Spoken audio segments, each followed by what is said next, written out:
Salut les amis, c'est Timena pour un nouvel épisode de Les Geeks en parlent. Encore une fois, un petit moment d'attente, mais ça sera un peu plus régulier en ce moment, puisque je vais en enregistrer plusieurs à la suite. Et puis après, ça sera vraiment au compte-gouttes, donc ne vous inquiétez pas si pendant quelques temps vous n'aurez plus de Les Geeks en parlent. Bref, aujourd'hui on va parler du jeu Horizon Zero Dawn sur PlayStation 4. Je sais pas si c'est sur Xbox One, mais je suis pas sûr. Bref, un jeu vraiment attendu. Il était très attendu ce jeu. Et pour cause, puisque c'était magnifique. Alors, qu'est-ce que c'est que ce jeu ? Je vous fais vite fait le speech de ce jeu. Horizon Zero Dawn, vous incarnez une jeune fille, Aloy, qui fait partie d'une tribu, enfin plutôt, elle est paria d'une tribu en fait, et elle doit affronter des monstres mécaniques, enfin des monstres robots, on va dire ça comme ça. C'est le speech du jeu.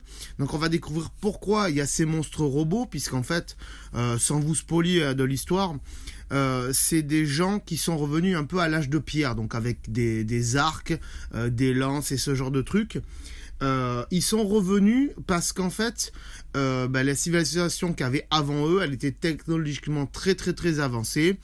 Et il y a un truc qui a fait que, ce sont des monstres mécaniques qui ont pris le pouvoir et qui donc ont renversé la planète. Et du coup, les survivants ou les hommes qui restaient sont revenus à l'âge de pierre. Et donc, elle va devoir les combattre et trouver pourquoi et comment on en est arrivé là. Donc, l'histoire est très bien ficelée.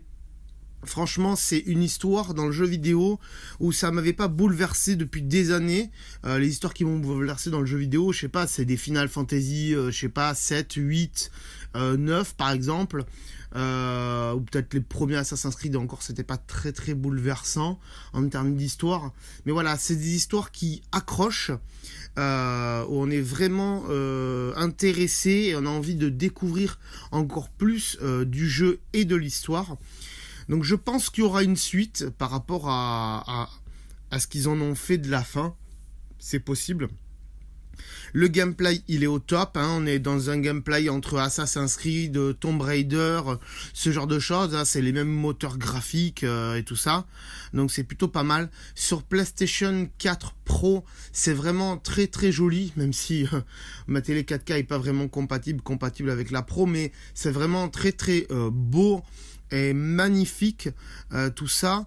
Ça peut être parfois un peu difficile, donc pour ceux qui ont l'habitude d'avoir un mode normal un peu difficile, mettez-le quand même en mode facile, puisque là en mode facile vous serez pour moi en mode normal, le mode facile il n'est pas vraiment facile, Donc ce qui est bonnard aussi dans le jeu, c'est que à différents endroits il y a des grottes, ce qu'ils appellent des creusets.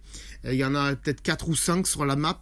Et quand on y va, on fait un chemin, on tue un peu des ennemis et tout. Puis à la fin, il y a une espèce de boss qu'on doit affronter. Donc là, il faut être plus ou moins équipé pour le tuer. Ou avoir des bonnes techniques parce que c'est quand même des monstres assez rapides. Et une fois qu'on l'a tué, on a des compétences encore plus pour, par exemple, pirater plus d'ennemis. Puisqu'en fait, on peut pirater ces machines. La première qu'on peut pirater, c'est un galopeur, une espèce de cheval mécanique. Comme ça, on peut le pirater. Et du coup, on a une monture, donc on peut en pirater plusieurs. Pas non seulement des chevaux, mais aussi, je sais pas, des buffles, j'en sais rien, ce genre de truc. Donc c'est plutôt pas mal. On pourra pas pirater une girafe à un grand coup. Et les girafes, d'ailleurs, elles servent, comme dans Assassin's Creed, on leur monte dessus. On les pirate, on pirate leur tête. On pourra pas se déplacer avec, mais on va pouvoir dégager comme ça la map du jeu, certains endroits, donc il y en a 4 ou 5 je crois de grands coups dans tout le jeu, et voilà.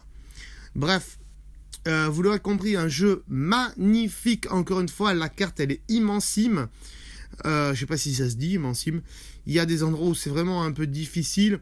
Moi, à certains moments donnés du jeu, quand on rentre dans des villages, dans des villes et tout ça, j'ai eu l'impression de me retrouver dans Skyrim un petit peu, pour ceux qui connaissent, même si j'ai pas beaucoup joué à Skyrim, mais j'avais cette ambiance-là, voilà, de trucs à l'ancienne, de revenir à un temps passé, et c'était vraiment plus ou moins agréable. Voilà. Que dire d'autre de ce jeu? Quand on tire des ennemis, on peut récupérer des trucs sur eux, des mitraillettes, des ci, des là, qui sont pas forcément à garder, mais il y a quand même des pièces à garder qu'on peut revendre pour s'acheter de l'équipement, des tenues. Les tenues, en fonction des tenues qu'on a, on sera peut-être plus discret, ou on résistera plus aux attaques, ce genre de trucs. Ça, c'est plutôt pas mal aussi.